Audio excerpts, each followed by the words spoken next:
우리 신앙 고백하시겠습니다. 전능하사 천지를 만드신 하나님 아버지를 내가 믿사오며 그 외아들 우리 주 예수 그리스도를 믿사오니 이는 성령으로 잉태하사 동정녀 마리아에게 나시고 본디오 빌라도에게 고난을 받으사 십자가에 못 박혀 죽으시고 장사한 지 사흘 만에 죽은 자 가운데서 다시 살아나시며 하늘에 오르사 전능하신 하나님 우편에 앉아 계시다가 저리로서 산자와 죽은 자를 심판하러 오시리라. 성령을 믿사오며 거룩한 공예와 성도가 서로 교통하는 것과 죄를 사하여 주시는 것과 몸이 다시 사는 것과 영원히 사는 것을 믿사옵나이다. 아멘.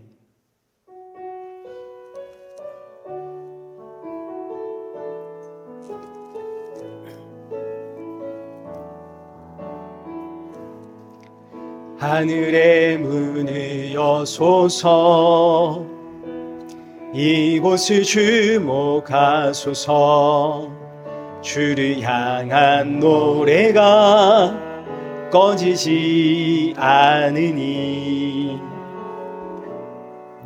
하늘을 열고 보소서 이곳에 임재하소서 주님을 기다립니다. 기도의 향기가 하늘에 닿으니 주여 임재하여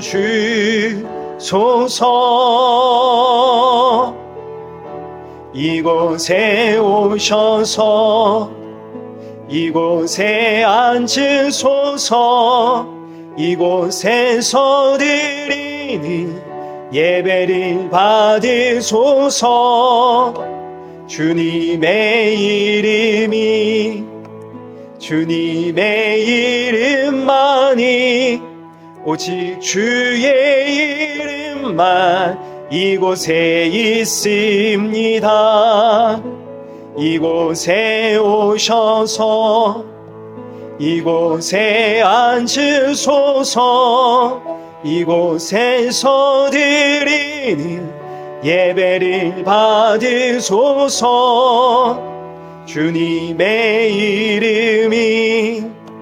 주님의 이름만이 오직 주의 이름만 이곳에 있음. 우리 이 시간 예배 앞에 서 있는 내 모습을 돌아보면서 오늘 주시는 말씀이 지치고 상한 내 영혼의 담비와 같은 말씀이 되어지도록 나의 마음을 활짝 열어 주옵소서. 그리고 이 시간 함께하는 우리 사랑하는 성도들에게도 새 힘과 위로와 안식의 말씀이 되어지도록 이 시간 은혜 부어 주옵소서. 우리 함께 기도의 자리로 나가겠습니다. 기도하겠습니다.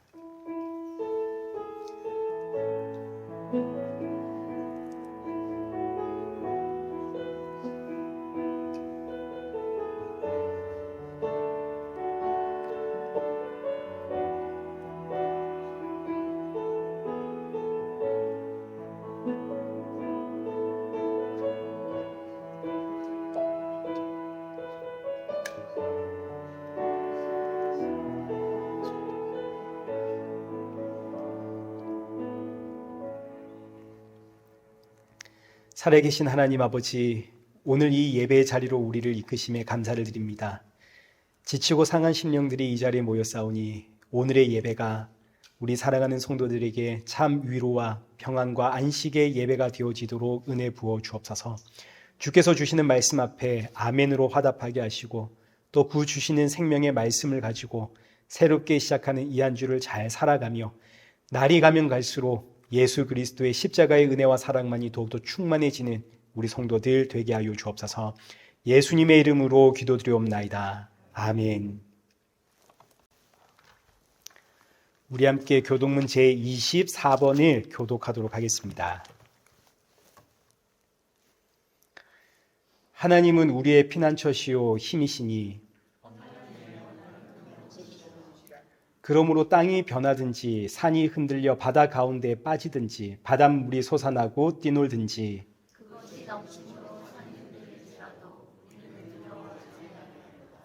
한 시내가 있어 나뉘어 흘러 하나님의 성 곧 지존하신 이의 성소를 기쁘게 하도다.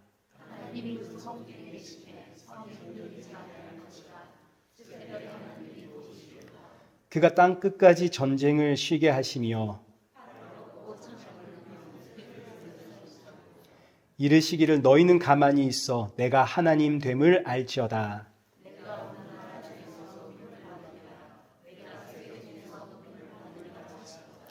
만군의 여호와께서 우리와 함께 하시니 야곱의 하나님은 우리의 피난처시로다. 아멘. 이 찬송가 23장입니다.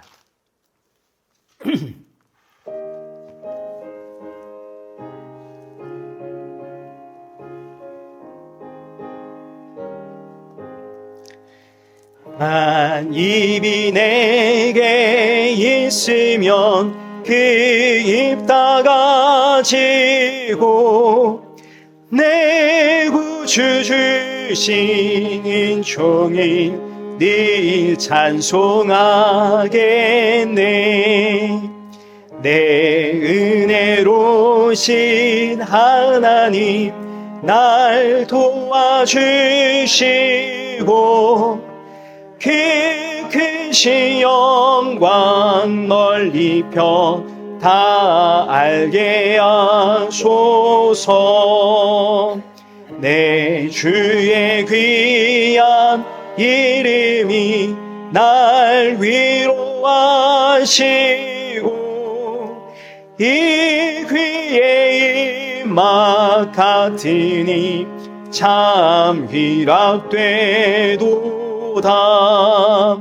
내 죄의 권세 깨뜨려 그 결박 푸시고 이 주한 마음을 비로소 곧 정케 하셨네.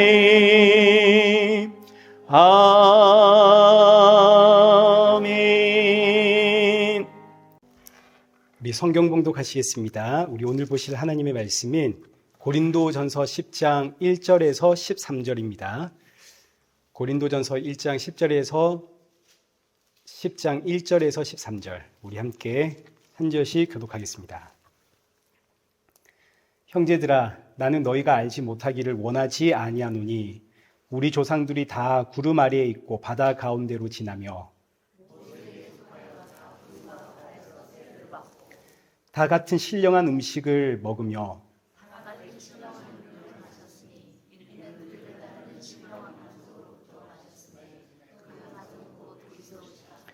그러나 그들의 다수를 하나님이 기뻐하지 아니하셨으므로 그들이 광야에서 멸망을 받았느니라.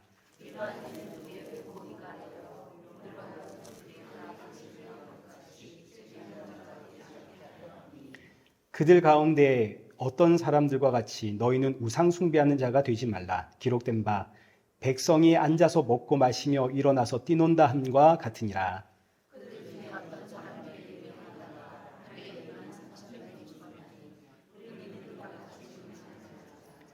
그들 가운데 어떤 사람들이 주를 시험하다가 뱀에게 멸망하였나니 우리는 그들과 같이 시험하지 말자.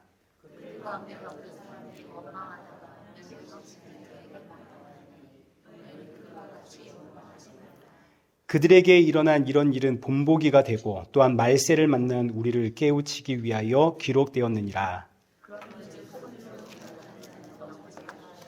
함께 읽겠습니다. 사람이 감당할 시험 밖에는 너희가 당할 것이 없나니 오직 하나님은 미쁘사 너희가 감당하지 못할 시험 당함을 허락하지 아니하시고 시험 당할 즈음에 또한 피할 길을 내사 너희로 능히 감당하게 하시느니라. 아멘. 우리 교회 소식입니다. 우리 다음 주 대표 기도는 김건우 집사님 준비해 주시면 이제 감사하겠습니다. 우리 지금 출타하신 분들이 많은데 그분들을 위해서 여러분 기도 많이 해 주시고요. 벌써 4월입니다. 자, 참 이제 날씨가 앞으로 좋아질 텐데 아무튼 여러분 건강하시고 늘 행복하시면 좋겠습니다. 제가 오늘 뒤에 교회 주보가 안 나왔는데 이제 주보가 제가 집에 뽑아놓고 그거를 가방에 넣는 걸 잊었습니다. 이제 이해해 주시면 고맙겠습니다. 자, 우리 이 시간에는 함께 헌금하겠습니다.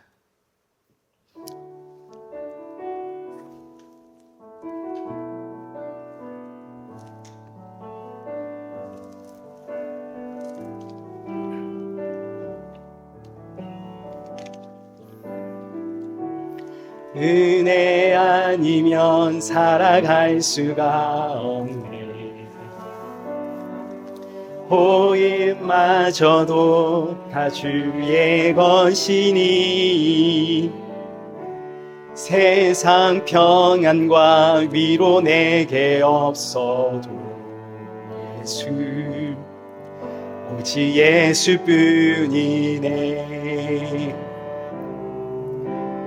크신 계획 다 볼 수도 없고 작은 고난에 지쳐도 주께 묶인 나의 모든 삶 버티고 견디게 하시네. 은혜 아니면 살아갈 수가 없네. 나의 모든 것 다 주께 맡기니 참된 평안과 위로 내게 주신 주 예수, 오직 예수뿐이네. 기도하겠습니다. 살아계신 하나님 아버지, 오늘 이 예배 자리에 우리 사랑하는 성도들 빈손으로 나오지 않게 하신 감사합니다.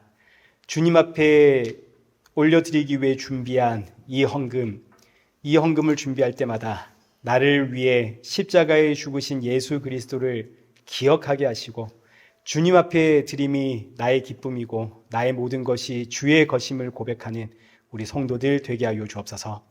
예수님의 이름으로 기도드리옵나이다. 아멘.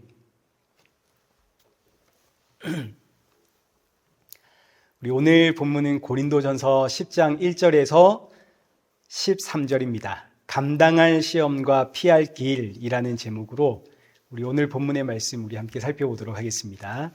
우리가 지난주에는 9장을 통해서 성도가 가지고 있는 자유와 성도의 사명의 관계에 대해서 우리가 살펴보았습니다.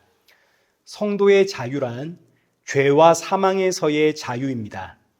예수 그리스도의 그 십자가의 보혈로 우리가 죄 사함을 받았고 의인이라 칭함을 받았기 때문에 이제는 우리가 혹 윤리 도덕적으로 어떤 문제가 조금 있다 하더라도 이것이 나를 죽음으로 끌고 갈 수가 없습니다. 왜냐하면 성도가 받은 구원은 우리의 행위로 받아낸 게 아니라 은혜로 받은 것이기 때문에 저와 여러분의 어떤 행위 때문에 구원은 취소되는 것이 아닙니다. 그래서 성도는 이 땅에서 사실 무엇을 하든 죄와 사망에서는 자유함을 받았습니다. 자, 그러면 그렇다고 해서 우리가 이제 막 죄를 지으며 살아도 되는가? 그럴 수가 없는 것이 저와 여러분이 사명을 받았기 때문입니다. 우리 지난 시간에 이제 사명에 대해서 우리가 보았죠. 사명은 예수님의 증인으로 사는 것인데 이것을 해도 좋고 안 해도 좋은 게 아니라 반드시 해야만 하는 이 강요되고 강압되어지는 일입니다. 이 사명을 위해서 하나님이 우리에게 자유를 주셨습니다. 성도의 자유는 사명을 위해 존재하는 것이지 이 자유 그 자체가 목적이 되는 게 아닙니다. 따라서 나는 이제 죄에서 자유함을 받았다. 나는 자유하기 때문에 이제 내 마음대로 막 산다. 이런 성도가 있다면 지금 이 성도는 뭘 모르는 거냐면 사명을 모르는 겁니다. 사명이란 해도 되고 안 해도 그만이고 이런 게 아니라 반드시 해야만 하는 것이 사명이고 이걸 위해서 우리에게 자유를 맡겼기 때문에 죄와 사망에 붙잡혀 있는 상태에서는 예수님의 증인이라는 사명을 우리가 감당할 수가 없습니다. 예수님의 증인이라는 사명을 감당하도록 하기 위해서 우리에게 죄와 사망에서의 자유를 주신 겁니다. 근데 지금 이 사명을 모르는 교회가 고린도 교회입니다. 나는 자유함을 받았기 때문에 우상의 재물 먹는 거, 이건 나에게 아무런 문제가 안 된다. 이게 성경의 지식적으로는 우리가 맞는 이야기고 틀림없는 이야기죠. 우상은 없는 거니까 우상 재물 먹는 거는 사실 아무런 문제가 안 되는 겁니다. 그러나 저와 여러분은 사명을 받았습니다. 예수님의 증인이라는 사명을 받았기 때문에 나는 우상 재물 먹을 수 있지만 그러나 나의 이 자유가 사명의 걸림돌이 된다면, 나로 인해 누군가 한 사람이라도 실족하게 된다면 나는 우상 재물 먹지 않겠다. 이걸 위해서 사용하도록 우리에게 주신 게 이제 자유라고요. 성도의 자유. 자유는 언제나 사명에 종속되어 있는 개념이고, 자유는 사명을 감당하기 위해서 주어진 하나의 도구입니다. 그래서 성도의 자유는 언제나 절제와 동의어가 됩니다. 절제, 양보, 희생, 오래 참음, 이런 것들이 성도의 자유입니다. 자유가 있기 때문에 절제할 수 있는 겁니다. 절제하지 못하는 건 사실은 자유가 아니죠. 거기에 사로잡혀 있는 겁니다. 저와 여러분은 자유가 있기 때문에 절제할 수 있고 양보할 수 있는 겁니다. 자, 그래서 5장 27절을 한번 보십시오. 내가 내 몸을 쳐 복종하게 함은 내가 남에게 전파한 후에 자신이 도리어 버림을 받을까 두려워함이로다. 자, 이 말씀이 이제 여기서 나오는 겁니다. 사도 바울이 자유는 사명을 위해서 절제하는 게 자유다. 복음 증거를 위해서 내가 여러 가지 누리고 싶은 어떤 욕망과 내 생각들을 쳐서 복종시키는 게 바로 우리가 받은 자유다. 그리고 이어지는 말씀이 그런데 내가 이렇게 너희에게 전파한 후에 내가 도리어 버림을 받을까 두렵다. 이 이야기는 내가 지금 너희에게 말만 하고 정작 내가 그렇게 절제하며 살아가지 않는다면 나는 내가 하나님께 버림을 받을까 너무너무 두렵다. 또 바꾸어 말하면 고린도 교회 성도들에게 너희가 지금 자꾸 너희가 누릴 수 있는 자유만 이야기하는데 그러다가 너희들 하나님께 버림을 받을까 너무 나는 두렵다. 그리고 나서 이제 이어지는 10장의 이야기는 이제 자연스럽게 하나님께 받은 자유를 나를 위해 쓰다가 버림받은 성도들의 이야기가 나오겠죠. 그래서 이제 10장에 우상 숭배하다가 멸망한 사람들, 음행을 하다가 멸망한 사람들, 하나님을 시험하다가 멸망한 사람들, 그리고 하나님을 원망하다가 멸망한 사람들의 이야기가 이제 나오는 겁니다. 자, 우리가 이 이야기들을 살펴보기에 앞서 이제 먼저 선행되어야 하는 이해는 하나님께 버림받았다. 이 표현이 구원이 취소되었다 이런 의미로 사용된 게 아니라 사도 바울이 말하고자 하는 핵심을 더욱더 강조하기 위해 사용된 표현이라는 것을 이제 먼저 여러분들이 이해를 하셔야 됩니다. 저와 여러분의 구원은 행위로 받은 것이 아니기 때문에 행위로 취소되는 게 아닙니다. 사도 바울이 지금 여러분의 행위로 인해 구원이 취소된다든지 우리가 이렇게 절제하지 않으면 하나님께 버림을 받는다든지 이런 이야기를 하는 게 아니라 너 자꾸 그렇게 살면 하나님께 혼난다 이거 이야기하는 겁니다. 이걸 강조하는 표현입니다. 자, 그럼 이제 하나님으로부터 버림받은 하나님께 혼난 이스라엘 백성들의 이야기를 지금부터 이제 살펴보겠습니다. 사도 바울이 자연스럽게 이 이야기로 넘어가는 겁니다. 우리 1절 한번 보시죠. 형제들아 나는 너희가 알지 못하기를 원하지 아니하노니 반드시 알았으면 좋겠다. 무엇을? 우리 조상들이 다 구름 아래에 있고 바다 가운데 지나며 홍해 사건 이야기죠. 사도 바울이 왜 홍해 사건을 갑자기 끌고 오는가? 이거 굉장히 중요한 겁니다. 우리 2절 보겠습니다. 모세에게 속하여 다 구름과 바다에서 세례를 받고 홍해를 건넌 사건과 세례를 연결하죠. 홍해 건넌 사건이 바로 세례를 받은 것이다. 이제 우리가 세례에 대한 그 의미를 우리 이미 다 알고 있지만 다시 여기서 한번 정리를 하고 넘어가겠습니다. 세례란 당신은 지금부터 하나님의 백성입니다 하고 인치는 것이 세례입니다. 근데 이것이 왜 홍해 사건하고 연결되는가? 크게 두 가지 생각하겠습니다. 첫째, 홍해는 애굽의 편에서 보자면 이스라엘 백성들이 전부 바다에 들어가 죽는 겁니다. 다 바닷속에 들어가는 거 아닙니까? 근데 또 반면 가나안 땅에서 보자면 바다에서부터 새로운 인류가 걸어 나오는 겁니다. 그러니까 이 홍해를 중심으로 죽음과 부활이 동시에 일어나는, 이게 홍해 사건이고 이게 바로 세례다 이겁니다. 애굽에서 살던 나의 옛사람은 이 홍해 바다 안에서 죽고, 여기서 나올 때 나는 부활의 새 약속을 받은 새로운 피조물이 되어 나왔다. 세례. 그래서 우리가 이제 세례를 줄 때 원래는 침례죠. 물속에 사람을 집어넣는 겁니다. 물속에 들어감으로써 나의 옛사람은 이제 죽었습니다. 물 밖으로 나오면서 나는 이제 예수 그리스도 안에서 부활의 약속을 받은 새로운 피조물 되었습니다. 이게 세례의 첫 번째 의미이고, 세례의 두 번째 의미는 이스라엘 백성들이 홍해를 건널 때 홍해가 갈라지면서 마른 땅이 나왔죠. 근데 이 마른 땅은 이제 지금 따지고 보자면 이 마른 땅은 애굽과 연결되어 있는 땅입니다. 이스라엘 백성들이 애굽에서 나왔는데 홍해가 갈라지고 마른 땅이 나왔으니까 홍해의 마른 땅은 애굽까지 연결이 되어 있는 상태죠. 그런데 이스라엘 백성들이 홍해를 건너가니까 홍해가 합쳐지면서 마른 땅이 완전히 사라져 버렸습니다. 이제 무슨 이야기인가요? 이제는 애굽으로 돌아갈 길이 있다 없다? 없다.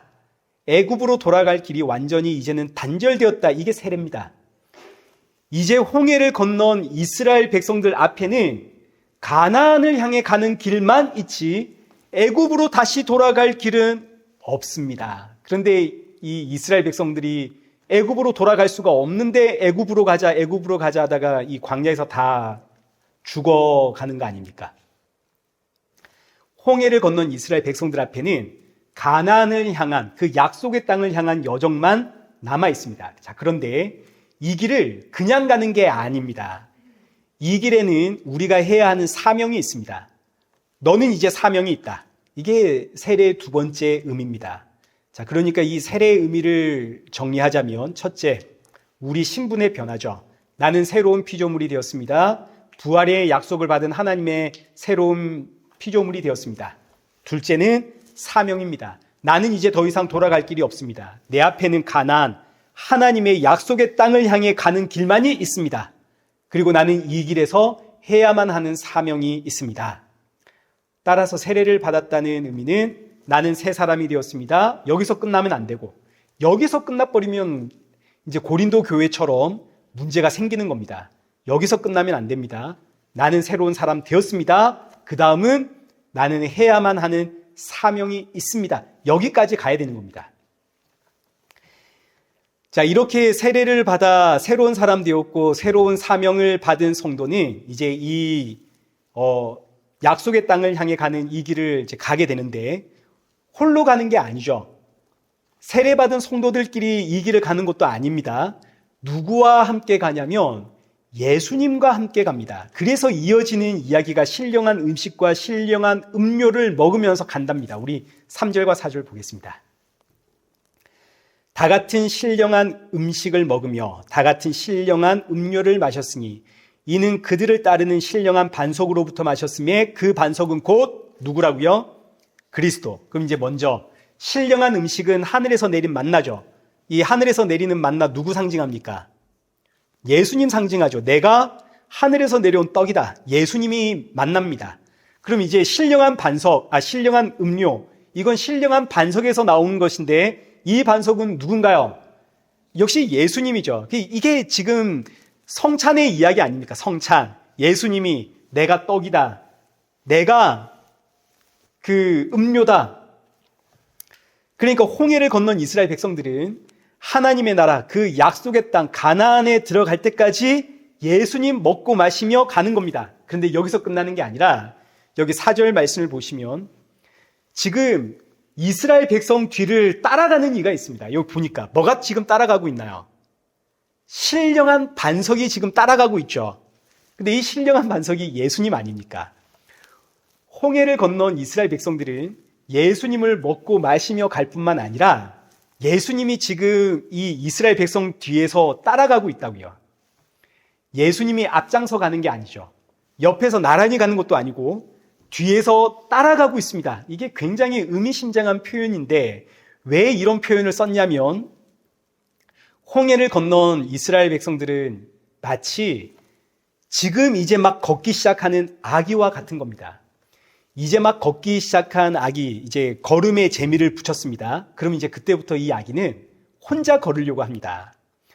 옆에서 넘어질까 이렇게 붙잡으려고 하면 나라 그러죠. 아기를 키워보신 분들은 압니다. 네, 혼자 걷겠다고. 그래서 그 부모들은 앞장서서 걷는 그 아기 뒤를 어쩔 줄 몰라면서 아기가 넘어질까 싶어가지고 손 벌리며 이러고 막 따라가는 거 아닙니까? 여기 4절이 지금 그 이야기를 하는 겁니다. 홍해를 건넌 이스라엘 백성들, 이제 막 걷기 시작한 아기입니다. 옆에서 도와주려고 하면 혼자 걷겠다고 망아지처럼 막 뛰어댕기는 아기입니다. 다행인 것은 가는 길이 하나뿐입니다. 그러니 이 아기를 잃어버릴 염려는 없습니다. 단지 이제 곳곳에 넘어질 만한 웅덩이도 있고 돌멩이도 있고 바위도 있고 넘어지면 다칠 만한 자갈도 있고 뾰족한 가시들도 있고 뭐 그럴 뿐입니다. 여러분, 이게 바로 성도의 예정입니다. 예정. 성도에게는, 세례받은 우리 성도에게는 이제 이 길밖에 없습니다. 이 길 끝에는 하나님의 나라가 있습니다. 이건 예정되어 있는 확정된 사실입니다. 우리는 그저 이 길을 가다가 넘어질 수도 있고 자빠질 수도 있고 어디에 부딪혀 다칠 수도 있겠죠. 그러나 이런 우리 뒤를 지금 누가 팔을 벌리고 우리 붙잡으려고 따라오고 계시나요? 예수님이. 지금 그 이야기 하는 거죠. 오늘 저와 여러분이 이 길 위에서 천지분간을 못하고 막 여기 갔다 저기 갔다 이리 기웃거리고 저기 기웃거리고 이걸 선택했다가 저걸 선택했다가 저와 여러분이 아무리 우리 마음대로 이 길에서 뭔 짓을 해도 결국 이 길의 끝은 하나님의 나라로 확정되어 있을 뿐만 아니라 이게 예정입니다. 그리고 지금 내 뒤에선 이런 나를 보시며 예수님이 노심초사 우리가 넘어질까 다칠까 두 팔 벌리며 쫓아오고 있습니다. 자, 이때 지금 잘 들으셔야 됩니다. 지금 막 걷기 시작한 아기가 세상이 너무 신기해가지고 막 걷고 뛰고 이러다가 정상적인 아기라면 주기적으로 뒤를 돌아봅니다. 이 뒤를 돌아보면서 뭘 확인하는 건가요? 대답 좀 해주십시오. 애를 안 키워보셨습니까? 아기가 정상적인 아기라면 막 뛰어다니다가도 주기적으로 한 번씩 뒤돌아보죠. 부모님이 지금 내 뒤에 잘 있는가 확인하는 거 아닙니까? 아기가 사방팔방 뛰어다닐 수 있는 이유는 내 뒤에 지금 엄마 아빠가 따라오고 있기 때문입니다. 뿐만 아니라 아기가 길을 가다가 신기한 걸 보면 그걸 덥석 잡아버리는 아기들도 있지만 잡기 전에 먼저 부모 눈치를 살피는 아기들도 있습니다. 덥석 잡아버린 아기도 잡은 다음에는 부모를 한번 쳐다보고 눈치를 봅니다. 이게 아기들의 반응 아닙니까? 그러다가 이 아기가 걷다가 넘어진다면 혹은 뭔가를 잡았는데 이 잡은 질감이 너무 이상하면 아기가 잡아놓고 울죠. 넘어져서도 울고. 이게 지금 아파서 우는 것보다는 왜 내가 넘어지게 놔뒀냐? 왜 내가 이런 걸 잡도록 나를 방치했냐? 아기가 지금 이런 원망과 서러움 가지고 우는 겁니다. 그러다가 엄마 아빠가 급히 달려오면 울다가도 다시 털고 일어나서 또 앞장서 걸어가는 게 아기죠. 자, 지금 이게 누구의 이야기냐면 저와 여러분의 이야기입니다. 세례받고 난 하나님의 백성들의 모습이 지금 이런 겁니다. 저와 여러분이 세례를 받고 하나님의 백성 되었다면 이제 우리에게 펼쳐진 길은 하나님 나라로 가는 이 길 하나뿐입니다. 다른 길이 없습니다. 여기서 어느 방향을 가든 결국 그 길의 끝은 하나님의 나라입니다. 우리는 이 세상 살아가면서 고민을 하죠. 어디를 가야 하나? 어떤 길을 선택할까? 내가 무엇을 해야 하나님이 기뻐할까? 우리는 고민을 하지만 사실 우리는 어디로 가든 무슨 선택을 하든 전부 결국 이 길의 끝에는 하나님 나라가 있는 겁니다. 그러니 지금 우리가 여기서 이 길 위에서 해야 하는 것은 비록 세상이 재밌어가지고 여기 기웃거리고 저기 기웃거리고 여기 찝쩍거리고 저기 찝쩍거리고 해도 우리는 정기적으로 자꾸 뒤를 돌아보며 내 뒤에 지금 예수님이 계시는가 이거 확인해야 되는 겁니다. 무엇을 하려고 해도 혹은 무엇을 시작을 했어도 마치 아기가 뭔가를 잡기 전 부모 눈치를 보듯이 우리는 자꾸 예수님을 쳐다봐야 되는 겁니다. 그러다가 누군가 물어보면 너 대체 누구의 눈치를 이렇게 보니? 내가 예수님 눈치를 봐. 나 이거 하면 안 될 것 같아. 가나안을 향해 가는 이 길에서 예수님 바라보며 예수님 눈치 보며 예수님 증거하며 나아가는 이게 바로 성도의 삶이고 성도의 사명이고 이게 세례의 뜻입니다. 한마디로 세례는 예수님 눈치를 보는 겁니다. 나는 신령한 음식과 신령한 음료, 지금 우리는 예수님을 먹고 마시며 이 길을 가는 인생 아닙니까? 동시에 내가 무슨 일을 하든 수시로 예수님 바라봐야 되는 인생이 바로 나고, 그리고 동시에 그 길에서 나는 예수님의 증인입니다. 전해야 하는, 이게 세례의 의미입니다. 자, 그런데 이제 문제는 이렇게 내가 세례를 받았다는 사실이 내가 하나님의 백성이다라는 걸 확증해 주는 것은 아닙니다. 왜냐하면 우리도 알다시피 남들이 세례 받으니까 나도 세례 받는 거 그럴 수 있는 거 아닙니까? 우리 군대를 가면 정말 그 수천 명 장병들이 한 방에 세례를 받습니다. 거기에 온 이제 친구들은 물론 예수님 믿고 세례 받은 친구들도 있겠지만 햄버거 하나에 초코파이죠. 제 때는 초코파이, 요즘은 햄버거인가 그런 것 같은데 초코파이 하나에 넘어가서 다 거기서 세례 받는 거 아닙니까? 그거 하나 먹으려고. 이스라엘 백성들이 홍해를 건널 때 여러분들도 아시겠지만 이스라엘 백성들만 홍해를 건넌 게 아닙니다. 여기 출애굽기 12장 37절 38절 출애굽한 이스라엘 백성들의 모습을 묘사하고 있는데 37절 보시면 이스라엘 백성들 장정만 60만 명 가량이 이제 출애굽을 합니다. 싸울 수 있는 남자만 60만 명. 그러니까 여기에 여자 그리고 아직 성년이 되지 못한 미성년자 아기들, 여자 아기들, 남자 아기들, 그리고 노인들, 여기 이거 합치면 곱하기 4만 해도 240만 명이죠. 이것도 최소로 잡은 숫자입니다. 자, 그런데 이 안에는 또 누가 있었냐면 여기 38절에 수많은 뭐가 있다고요? 잡족들이 있죠. 수많은 잡족들. 이들은 이스라엘 백성들이 아닙니다. 애굽 사람들도 이 안에 있을 것이고 애굽에서 노예살이를 했던 다른 민족들도 있을 거죠. 수많은 잡족들입니다. 이들도 전부 이스라엘 백성들과 함께 홍해를 건넜습니다. 본문식으로 이야기하자면 이들도 함께 세례를 받았다 이겁니다. 그러나 그렇다고 해서 이들이 이스라엘 백성인가요? 아닌가요? 이스라엘 백성은 아니죠. 이들은 그냥 이스라엘 백성들을 따라 나온 잡족들입니다. 그래서 오늘 본문 5절 보십시오. 그러나 그들의 다수를 하나님이 기뻐하지 아니하셨으므로 그들이 광야에서 어떻게 됐다고요? 멸망을 받았습니다. 세례를 받았다고 해가지고 전부 하나님의 백성들은 아니라는 거죠. 왜냐하면 수많은 잡족들도 거기 따라 나왔거든요. 근데 이것보다 더 충격적인 건 뭐냐면 여기 5절에 그들의 다수를, 여기서 다수라는 이 표현은 수많은 잡족들을 이야기하는 게 아니라 홍해를 건넌 모든 사람들 중에 다수를 이렇게 표현한 겁니다. 수많은 잡족들뿐만 아니라 홍해를 건넌 이스라엘 백성들 가운데서도 다수는 하나님이 기뻐하지 않는 자다. 그들은 하나님의 백성이 아니라는 이야기입니다. 근데 이 다수라는 단어가 이제 비교급이거든요.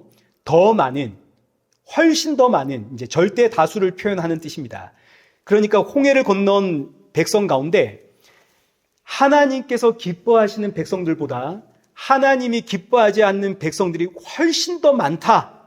절대 다수가 하나님이 기뻐하지 않는 자다. 이제 이런 표현입니다. 그리고 그들은 가나안 땅에 못 갑니다. 전부 광야에서 멸망을 받았습니다. 이제 지금 이게 얼마나 충격적인 이야기인가? 오늘 말로 하자면 교회 다닌다고 다 하나님의 백성은 아니다. 이런 이야기 아닙니까? 자, 그러나 여러분 또 여기서도 잘 이해를 해야 되는 것이 지금 이 말씀은 사도 바울이 고린도 교회에게 그리고 오늘 저와 여러분에게 일종의 충격을 주기 위해서 하는 말씀이지, 오늘 우리에게 교회 다닌다고 해서 다 하나님의 백성은 아니야. 야, 저 집사님 신앙생활 저렇게 하는 걸 보니까 저 하나님 백성 아니야. 저 장로님, 권사님 신앙생활 하는 모습 봐니까 저 가짜야, 가짜. 이렇게 서로 정죄하고 판단하라고 주신 말씀이 아닙니다. 고린도 교회와 오늘 우리를 향해 너희의 모습을 한번 돌아보고 점검하고 반성하고 회개해라 라는 일종의 충격 요법인 것이지, 이 교회 안에 분쟁과 혼란을 주려고 주신 말씀이 아니라는 거 여러분 꼭 기억하셔야 됩니다. 지금 제가 하는 말이 어떤 의미인지 아시겠죠? 다른 교회 다니시는 분들은 저 가짜가 많다 이런 생각하시면 안 되는 겁니다. 우리 교회 안에 가짜가 많다 이런 생각하시면 안 되는 겁니다. 지금 사도 바울이 하나님이 기뻐하지 않는, 지금 앞으로 내가 이야기할 하나님이 기뻐하지 않는 자들의 모습이 바로 너의 모습이 아닌가 한번 돌아보라는 일종의 충격 요법입니다. 자, 그럼 이제 여기서 하나님이 기뻐하는 자와 기뻐하지 않는 자의 차이를 보겠습니다. 어떤 차이가 있는가? 자, 앞서 설명 다 했습니다. 홍해를 건넌 이스라엘 백성들, 이제 막 걷기 시작한 아기와 같다라고 생각할 때, 아기들은 걷다가 뒤를 돌아 부모를 확인하듯이 예수님으로 인해 다시 태어난 하나님의 백성들은 걸을 때마다 뒤를 돌아보며 누구 확인하겠습니까? 예수님 확인하겠죠. 그러니 이들은 하나님이 기뻐하시는 하나님의 백성인 겁니다. 갈 때마다, 뭘 할 때마다 예수님을 확인하는 자들. 반대로 예수님이 내 아버지가 아닙니다. 내가 예수님으로 인해 새로운 백성 된 게 아닙니다. 예수님이 내 부모가 아니라면 이 아기들 걷다가 뒤를 돌아 예수님 확인하겠습니까? 안 하겠습니까? 내 부모가 아닌데 확인 안 하겠죠. 이들이 하나님이 기뻐하지 않는 자들입니다. 자, 지금 이런 말씀은 성경 곳곳에 있습니다. 로마서 10장 9절. 네가 만일 너의 입으로 예수를 주라 시인하면 구원을 받으리라. 요한일서 4장 2절. 예수 그리스도께서 육체로 오신 것을 시인하는 영마다 하나님께 속한 것이요 예수를 시인하지 아니하는 영마다 하나님께 속한 것이 아니니. 자, 그리고 15절도 한번 보십시오. 누구든지 예수를 하나님의 아들이라 시인하면 하나님이 그의 안에 거하시고 그도 하나님 안에 거하느니라. 자, 이 말씀들의 공통점이 뭐냐면 예수님으로 난 성도는 예수님을 찾는다 이겁니다. 길을 가다가도 수시로 뒤를 돌아보며 나를 따라오시는 예수님 바라보고 확인하는 게 예수님으로 태어난 성도의 본능입니다. 본능. 이건 그냥 우리 안에 자리를 잡고 있는 겁니다.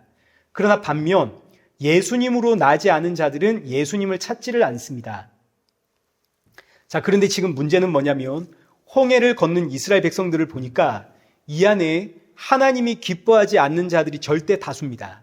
절대 다수 안에 하나님의 기쁨이 되는 소수가 있다 보니까 이 소수가 절대 다수에 묻혀서 그들을 따라가더라. 지금 이제 이 이야기를 하려고 하는 겁니다. 우리가 애를 키우다 보면 우리 애가 나쁜 애가 아닙니다. 참 착한 애입니다. 근데 친구들이 좋아서 친구들과 놀다가 보니까 때가 됐는데 집에 올 생각을 안 합니다. 친구들이랑 노는 게 너무 좋아서. 그러면 그렇다고 해서 그 애가 내 애가 아닌 것인가? 그렇지 않죠. 여전히 이 아이는 너무너무 소중한 나의 자녀입니다. 나의 기쁨이 되는 자녀가 친구들과 노는 게 너무 재밌어가지고 해가 져도 집에 안 들어온다. 그럼 이제 이 자녀 어떻게 해야겠습니까? 홍군형을 내야겠죠. 오늘 본문에서 사도 바울이 이야기하는 게 바로 이 이야기입니다. 이스라엘 백성들이 홍해를 건넜는데 절대 다수가 하나님이 기뻐하는 자들이 아닙니다. 그런데 하나님의 기쁨이 되는 자들이 그들과 어울려 놀다가 때가 되었는데 집에 돌아오지를 않습니다. 그러다가 하나님께서 기뻐하지 않는 자들을 심판하실 때, 그들을 멸하실 때 집에 안 들어가고 그곳에 함께 있다가 함께 심판을 받더라 이거죠. 자, 그러니 이거는 구원을 못 받았다는 이야기가 아닙니다. 구원은 받았습니다. 분명 하나님의 백성입니다. 그런데 때가 되어 집에 안 가고, 예를 들자면 밤 12시면 집에 돌아와라. 밤 12시가 넘어 노는 자들은 멸망한다. 그래서 하나님이 밤 12시에 멸망하는 이 세상에 멸망을 내리시는데 친구들과 노는 게 너무 재밌어가지고 시간 가는 줄 모르다가 어느새 밤 12시가 넘은 겁니다. 하나님의 자녀들이. 그래서 하나님의 자녀들이 하나님의 심판을 거기다가 받더라, 이런 이야기입니다. 어떤 의미인지 다 이해되시죠? 그래서 이제 6절 보십시오. 이러한 일은 우리의 본보기가 되어 우리로 하여금 그들이 악을 즐겨 한 것 같이 즐겨하는 자가 되지 않게 하려 함이라. 출애굽하고 홍해를 건넌 이 하나님의 백성들이 하나님이 기뻐하지 않는 자들과 함께 어울려 악을 행하다가 멸망하더라. 이것이 우리의 본보기가 되지 않느냐? 오늘 우리가 이 어리석은 일을 반복하면 되겠느냐? 그러면서 이제 이 어리석은 일을 행한 이스라엘 백성들의 이야기를 이제 시작을 하는 겁니다. 우리 7절 보겠습니다. 그들 가운데 어떤 사람들과 같이 너희는 우상 숭배하는 자가 되지 말라. 기록된 바 백성이 앉아서 먹고 마시며 일어나서 뛰노는가 함과 같으니라. 자, 지금 이 사건은 출애굽한 이스라엘 백성들이 시내산에 도착을 했는데 이때 하나님이 율법 주시죠. 모세가 시내산에 올라갔습니다. 근데 밑에서 보니까 무려 한 달이 지났는데도 모세가 내려오지 않습니다. 그러자 여기 어떤 사람들이 우리를 위해 신을 만들어 주시오 하고 요구를 합니다. 이 어떤 사람들이 바로 잡족들입니다. 잡족들. 하나님이 기뻐하지 않는 자들. 그런데 이 요구에 동조해가지고 금송아지 만드는 일에 앞장선 자가 누군가요? 그게 아론입니다. 아론. 아론은 하나님이 기뻐하는 자 아닙니까? 근데 이 아론이 잡족들의 요구에 신이 나가지고 금송아지 만들어 예배한다고요. 그 결과 하나님의 진노하심으로 금송아지 만들어 예배하는 자들 가운데 3,000명이 그 자리에서 죽습니다. 근데 여기에는 지금 누가 있나요? 하나님이 기뻐하지 않는 자와 하나님이 기뻐하는 자가 함께 있다가 거기서 죽는다고요. 8절 보겠습니다. 그들 중에 어떤 사람들이 음행하다가 하루에 23,000명이 죽었나니 우리는 그들과 같이 음행하지 말자. 여기서도 우상 숭배하다가 3,000명 죽었습니다. 근데 이제 그 다음에는 광야 모압 지방을 지나가다가 그들 중 어떤 사람이죠. 이들 역시 잡족입니다. 잡족. 이 잡족들이 모압 지방을 지나가다가 모압 여인들과 음행을 했습니다. 근데 어느새 하나님의 기쁨이 되는 하나님의 백성들도 거기에 함께 끼어가지고 음행을 하고 있더라 이겁니다. 하나님께서 음행하는 자들을 심판할 때 하나님의 백성들 거기 있다가 함께 심판을 당해 23,000명이 죽었습니다. 자, 그리고 이제 9절 한번 보겠습니다. 그들 가운데 어떤 사람들이 주를 시험하다가 뱀에게 멸망하였나니 우리는 그들과 같이 시험하지 말자. 어떤 사람들이 주를 시험하다가, 역시 시작은 잡족들이 시작을 했습니다. 그런데 어느새 그들의 목숨에 동조해가지고 하나님의 기쁨이 되는 하나님의 백성들도 하나님을 시험하다가 뱀에 물려 죽습니다. 얼마나 많은 이들이 죽었는지 그 수가 기록도 안 됩니다. 지금 이 사건 각자가 주는 메시지들이 있는데 이 메시지들은 우리가 다음 주에 한번 시간이 된다면 살펴보도록 하고 오늘은 이제 큰 맥락에서만 보는 겁니다. 자, 그리고 10절도 한번 보십시오. 그들 가운데 어떤 사람들이 원망하다가 멸망시키는 자에게 멸망하였나니 너희는 그들과 같이 원망하지 마라. 역시 어떤 사람들, 이들이 하나님을 원망하고 불평하다가 이제 이들이 잡족이죠. 이들이 하나님을 원망하기 시작했는데 그 옆에서 하나님의 백성들도 동조하여 거기에 따라 나도 원망하고 있다가 모두 다 광야에서 죽습니다. 이때 자 이제 여러분 한번 생각해 보십시오. 출애굽한 이스라엘 백성들 1세대 우리 앞서 보았죠. 장정만 60만 명입니다. 남자만 60만 명. 그런데 그들 가운데 가나안 땅에 들어간 사람은 몇 명인가요? 몇 명 들어갔습니까? 60만 명 중에 2명 들어가죠. 2명. 나머지는 전부 어떻게 되었나요? 광야에서 다 죽었습니다. 하나님 원망하다가 다 죽죠.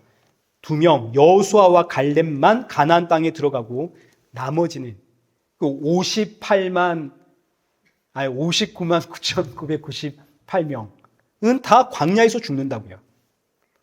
심지어 모세와 아론까지 광야에서 죽습니다. 여러분 어떤 의미인지 이해가 되시죠? 광야에서 죽은 자들은 다 지옥 갔다 지금 이런 이야기 하는 게 아닙니다. 모세와 아론 지옥 갔습니까? 그런 거 아니죠. 이런 이야기가 아니라 하나님의 백성들이 가나안 그 약속의 땅을 향해 가는 길에서 마땅히 해야 하는 사명들이 있는데, 이제 이 사명을 예를 들자면 때가 되면 정신을 차리고 아버지의 집으로 돌아가야 되는데, 지금 잡족들과 어울리다가 그 길에서 받지 말아야 하는 벌을 받더라. 지금 이 이야기를 하는 겁니다. 구원을 못 받았다가 아니라 받아서는 안 되는, 받지 말아야 할 벌을 거기서 받고 있더라. 잡족들과 어울리다가. 그럼 이제 이 잡족들을 오늘날로 표현하자면, 이 잡족들이 단순히 불신자의 이야기하는 게 아니죠. 이 세상의 가치관, 이 세상의 상식, 이 세상의 문화, 이 세상의 지혜와 지식, 이 세상이 주는 온갖 성공과 성취와 명예와 이런 것들이 전부 잡족들입니다. 하나님 나라를 향해 가는 길에 아무런 도움이 되지 않는, 오히려 방해거리가 되는 것들입니다. 그러니 지금 내가 이런 것을 쫓아가다가도 이런 말씀을 들으면 정신을 바짝 차리고 우리가 예수님 봐야겠죠. 성도는 하나님 나라를 향해 가는 길에 수시로 예수님을 바라보며 가야 되는 겁니다. 예수님을 먹고 마시며 예수님 바라보며 우리 그러고 가야 된다고요. 그러니 내가 지금 세상을 향해 가고 있다가 예수님 한번 보고 지금 이 세상에서 내가 하는 모습 한번 보고, 아, 나 정신 차려야겠네. 그런데 여기서 정신을 못 차리고 여기 기웃 저기 기웃 있으면 안 될 자리에 가서 그 일을 하고 있다가 벌 받는다. 그래서 11절에 그들에게 일어난 이런 일은 본보기가 되고 또한 말세를 만난 우리를 깨우치기 위하여 기록되었으니라. 이해되시죠? 그래서 이제 12절입니다. 그런즉 선줄로 생각한 자는 넘어질까 조심이라. 이 말씀이 나온 배경입니다. 잡족들이 우상 숭배를 하다가 거기서 함께 우상 숭배하던 하나님의 백성들이 하나님의 심판으로 죽었습니다. 자, 그런데 나는 거기서 우상 숭배를 안 했습니다. 야, 나 참 잘했다. 큰일 날 뻔했는데 나 정말 훌륭했다. 근데 그 다음 잡족들이 음행을 할 때, 그만 내가 거기 걸려 넘어져서 내가 멸망하고 말았습니다. 그런데 옆에 있는 나는 우상 숭배도 피했고 음행도 피했습니다. 나 정말 잘했습니다. 그런데 잡족들이 하나님을 시험할 때 나도 그 옆에서 동조하다가 멸망을 받았습니다. 그 옆에 있던 나는 우상 숭배도 피했고 음행도 피했습니다. 그리고 하나님을 시험하지도 않았습니다. 너무 잘했죠. 그런데 이 잡족들이 하나님 원망하고 불평할 때 나도 그 옆에서 하나님 원망하고 덩달아 불평하다가 멸망을 했습니다. 그래서 60만 명 가운데 누구만 남았다고요? 단 2명, 여호수아와 갈렙. 여기서 나온 이야기가 12절에 그런즉 선줄로 생각하거든 넘어질까 조심해라 이겁니다. 내가 지금 이 문제에 피했다고 해서 끝난 게 아닙니다. 이 문제에 피하면 그 다음에 조금 더 어려운 새로운 문제가 있습니다. 그 문제 피했다고 해서 또 끝난 게 아닙니다. 그 다음에 새로운 문제가 또 있습니다. 왜냐하면 이것이 하나님의 백성을 하나님의 백성으로 만들어가는 하나님의 방법이기 때문이죠. 자, 그래서 13절 사람이 감당할 시험. 하나님께서 우리에게 지금 이 출애굽 홍해를 건너서 가나안으로 가는 그 여정을 이야기를 하면서 이건 사실 전부 다 사람이 감당할 만한 시험이었다 이렇게 이야기를 하십니다. 근데 이 사람이 감당할 만한 시험을 통과한 사람이 2명밖에 없는 거죠. 여호수아와 갈렙. 자, 그러면 감당하지 못할 시험은 하나님이 안 주신다 이겁니다. 그런데 이 감당할 만한 시험에 전부 거꾸라지고 넘어졌습니다. 그 이유가 뭐냐면 이제 오늘 본문의 이야기죠. 피할 길이 뭔지를 몰라서. 자, 그럼 이제 일단 하나님께서 왜 우리에게 자꾸 시험을 주는가? 이제 우리 이것부터 알아야겠습니다. 시험은 뭐냐면 어느 정도 배워가지고 자격이 되면 이 과정을 졸업할 수 있는가 평가하려고 보는 게 시험입니다.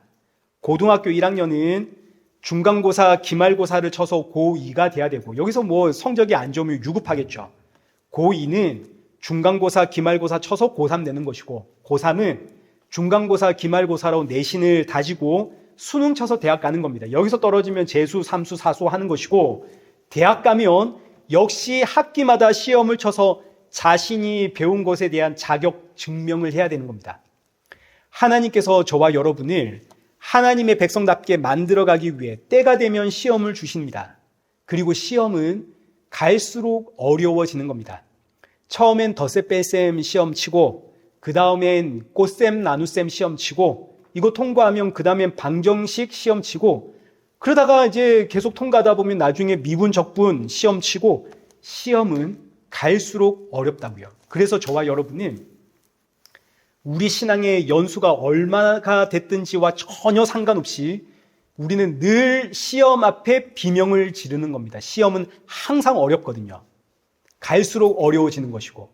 그러나 막상 지금 여기서 1년 전에 혹은 10년 전에 나를 너무나 괴롭혔던 시험들 돌아보면 지금 보면 너무너무 우스워 보인다고요. 왜냐하면 우리는 그 과정을 통과했거든요.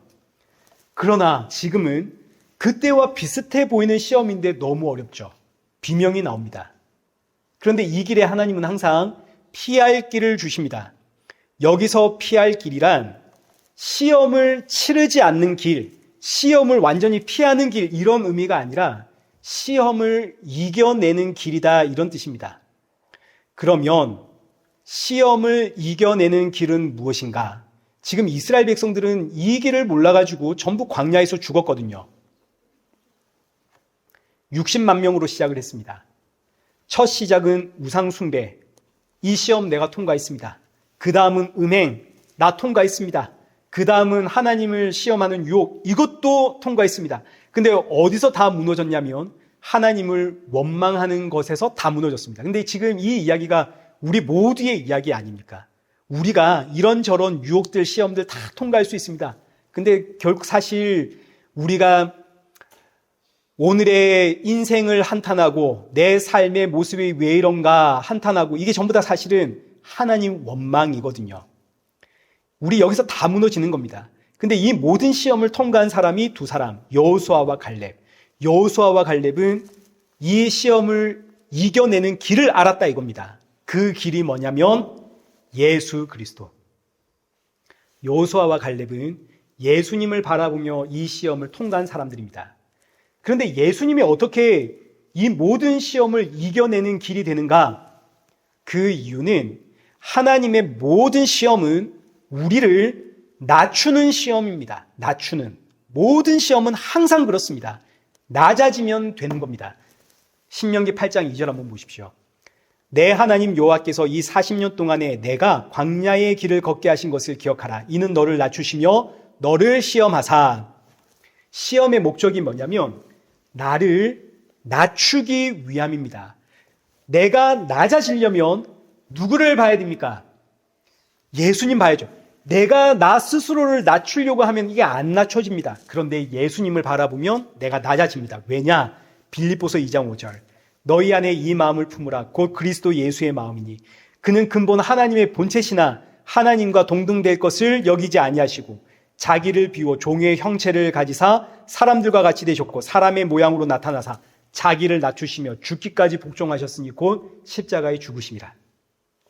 나를 구원하기 위해서 하늘 영광 버리고 사람으로 이 땅에 오셔서 십자가에 죽으신 그 예수 그리스도를 바라볼 때 우리는 낮아지는 겁니다. 낮아지면 하나님의 그 모든 시험을 통과할 수가 있습니다.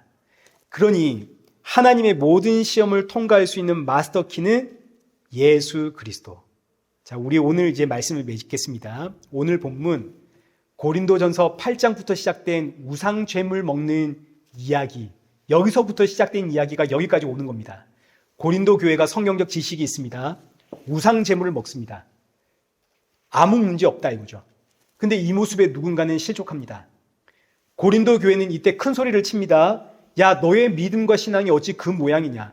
지금 내가 문제가 있는 게 아니라 이런 나를 보고 힘들어하는 그건 너의 문제다. 너의 신앙이 지금 문제가 있다. 이렇게 큰 소리치며 당당하게 우상 제물 먹고 있는 이 고린도 교회를 향해 사도 바울은 너희의 지금 모습이 선줄로 생각하다가 나는 이 시험 통과했다. 나는 이런 사람이다. 선줄로 생각하다가 광야에서 결국 죽음을 맞이한 이스라엘 백성들의 모습이다. 우상의 제물 먹느냐 마느냐, 이 문제를 해결할 수 있는 유일한 방법은 너희가 십자가에 죽으신 예수 그리스도를 바라보는 것이다. 우리를 살리기 위해 낮아지신 그 예수님 바라볼 때 너희가 우상 제물 나는 먹는다. 왜 너는 못 먹냐? 그럴 수 있느냐? 너희 역시 낮아질 수밖에 없지 않느냐? 우상 제물 문제뿐만 아니라 교회 안에서 일어나는 모든 문제를 해결하는 유일한 방법은 모든 성도가 예수님 바라보는 것이고, 우리 가정, 내가 일하는 일터에서 일어나는 모든 문제도 역시 예수님 바라보는 게 유일한 해결책입니다. 왜냐하면 우리 안에서 일어나는 모든 문제는 사실은 내가 낮아지면 전부 해결되거든요. 내가 낮아지면. 그리고 동시에 내가 낮아지면 나는 저들에게 생명의 주가 되시는 예수님을 전하는 도구라는 사실을 알게 됩니다. 사랑하는 성도 여러분, 우리에게는 말 못할 여러 가지 어려운 일들이 있습니다. 그때 예수님을 묵상하시면 됩니다. 히브리서 3장 1절. 그러므로 함께 하늘의 부르심을 받은 거룩한 형제들아, 우리가 믿는 도리의 사도이시며 대제사장이신 예수를 깊이 생각하라. 우리에게 일어나는 모든 일들은 결국 우리를 낮추시는 하나님의 시험입니다. 왜냐하면 우리 안에는 본성적인 교만이 자리를 잡고 있거든요. 잠잠한가 싶다가도 어느새 고개를 쳐들고 올라오는 게 교만입니다. 살만하다 싶으면 교만이 기지개를 피며 일어나는 게 저와 여러분입니다. 그래서 하나님은 저와 여러분의 평생에 교만을 치고 우리를 낮추는 시험을 주십니다. 그러니 지치고 힘든 문제를 발견을 할 때마다 십자가의 예수님 바라보십시오. 십자가의 예수님 바라볼 때 우리는 내가 누군가를 위해 살리기 위해 존재하는 복음의 도구다라는 사실을 우리가 그때 깨닫게 되는 겁니다. 이게 저와 여러분이 받은 사명입니다. 이 사명을 감당하라고 하나님은 자꾸 우리를 낮추시는 거죠. 우리를 낮추심으로 너는 고개를 빳빳이 들고 나 이렇게 아는 사람이다 이런 존재가 아니라 너는 낮아짐으로 예수 그리스도를 증거하는 도구다. 그러니 사랑하는 성도 여러분, 우리 이 한 주도 사도 바울의 고백처럼 사도 바울이 나는 모든 사람들에게 종이 되었다 이 고백하지 않습니까? 이 고백을 한 사도 바울처럼 우리 역시 예수 그리스도 안에서 낮아짐으로 예수님을 증거하는, 그리고 우리 안에 있는 모든 문제들을 해결하는 그런 복된 저와 여러분 되시기를 축원합니다.